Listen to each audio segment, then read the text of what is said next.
Muy buenas tardes. ¿Sabéis una cosa? Venía hacia los estudios de Movistar Plus, Negocios Televisión, y venía pensando en cómo iba a iniciar hoy el programa. Venía pensando en todo lo que ha pasado durante esta semana, que lo definiría probablemente con una sola palabra: lo absurdo. ¿Y por qué te cuento esto? Comenzamos la semana, si recuerdas, el lunes con ese debate a 5 en el que los candidatos a la presidencia de la Junta de Andalucía ponían sobre la mesa algunas de sus ideas para captar los votos que probablemente estén indecisos, porque todas las encuestas siguen dando una amplia mayoría a la derecha en esta ocasión, en una comunidad como la andaluza, una de las más importantes de este país, que estuvo sometida 30 años al socialismo. ¿Y por qué te hablo de lo absurdo? Te hablo de lo absurdo porque después de analizar el debate, me parece que tras varias horas de conversación y de echarse la culpa los unos a los otros, seguir con la dinámica del tú más y sobre todo sacar cuestiones que nada tenían que ver con el proceso electoral, se me quedaba en el tintero una cuestión que para mí era o es muy relevante: es hablar de turismo, ese gran motor de la economía española que representa el 13% del PIB y el 18% indirecto, el motor de este país que en el año 2030 va a dar empleo a 8 de cada 10 trabajadores, ya sea de una forma directa o indirecta. Se me quedó en el tintero que precisamente Juanma Marín, el vicepresidente actual de la Junta en funciones, pero que además tiene las competencias de turismo, el consejero de turismo actual de la Junta de Andalucía, no afrontara el turismo y sus necesidades y sus retos de futuro después de estos 2 años que hemos vivido, en un momento en el que Andalucía, evidentemente, además de su tejido empresarial y productivo, tiene en el turismo su gran fortaleza. Te hablo de lo absurdo en una semana en la que también habrás escuchado que ese giro de la política internacional que ha dado Sánchez de una forma absolutamente unilateral, sin ni siquiera contar con su gabinete y con sus ministros en la relación con Marruecos, nos pone, como ya anunciamos en este programa hace mucho tiempo, en el disparadero. Hacía mucho tiempo que España no se podía haber convertido en el gran líder a nivel europeo en la distribución del gas, con ese acuerdo que teníamos con Argelia. Ayer ya sabes que Argelia rompía las relaciones de amistad con nuestro país, siendo nuestro principal proveedor del gas. Pero es que además podíamos habernos convertido en una pieza clave y estratégica para Europa, que simplemente por un ego partidista y sin sentido, es decir, absurdo, hemos roto también.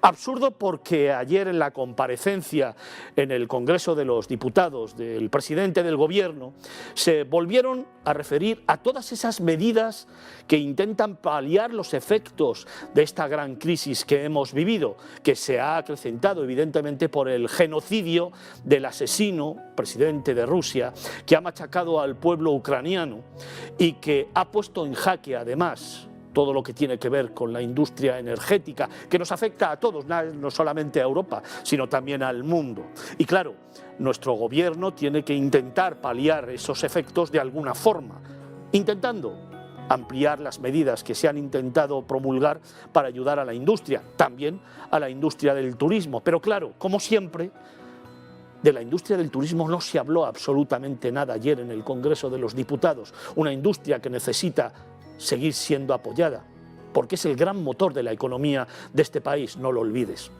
En el Congreso ayer, además de hablar de un montón de barbaridades, de intentar dar justificaciones injustificables y de poner sobre la mesa argumentos que trataban de paliar lo absurdo, se olvidó de nuevo de hablar de turismo. Se olvidaron de nuevo aplicar medidas que ayudaran a nuestro sector, a todos los agentes que conforman nuestro sector, cuando realmente la crisis no ha terminado, cuando tenemos más de 100.000 trabajadores del sector turístico todavía en ERTE, cuando estamos perdiendo calidad y por lo tanto competitividad, porque no estamos dando el servicio que el viajero demanda y que los extranjeros que de nuevo vuelven a nuestro país estaban acostumbrados a recibir. Y lo estamos perdiendo frente a países emisores y emergentes como Croacia, como Turquía o como Grecia, que empiezan a ser objeto de deseo de muchos viajeros en contra de lo que antes pensaban. medidas que son absolutamente necesarias para reactivar nuestro turismo y que van a ser excepcionalmente importantes a partir de septiembre, como te vengo contando desde hace ya mucho tiempo. Pero ayer se volvieron a olvidar del turismo en el Congreso. Ayer nuestro presidente del gobierno volvió a olvidarse del gran motor de la economía, volvió a olvidarse de los diferentes subsectores del sector turístico que conforman un entresijo y un entramado empresarial, pero sobre todo económico, que ha puesto España, nuestro país, esta marca España tan excepcionalmente bonita, tan importante y tan fuerte en el disparadero de nuevo. Y yo me pregunto, si llevamos toda esta semana de lo absurdo, ¿es que quizás a lo mejor el turismo estorba? Habrás escuchado muchas veces esta palabra en el último tiempo, en los últimos días. ¿Estorbamos los que hablamos de ello? ¿Estorbamos los que trabajamos en esta industria? ¿Estorbamos los que demandamos y exigimos que realmente el turismo tenga un ministerio y realmente se le dé la importancia que tiene? ¿Estorbamos todos aquellos que nos sentimos orgullosos de pertenecer a esta industria de una forma o de otra? ¿O lo absurdo es callarse, seguir hacia adelante y tratar de salir adelante como podamos? Pues en esta casa y en este programa, ten claro que el absurdo no tiene hueco. Aquí tampoco estorbamos. Y si estorbar es apostar por el sector del turismo, trabajar por el sector del turismo y enorgullecernos de pertenecer al sector del turismo, quizás, sí, quizás estorbamos. Comenzamos.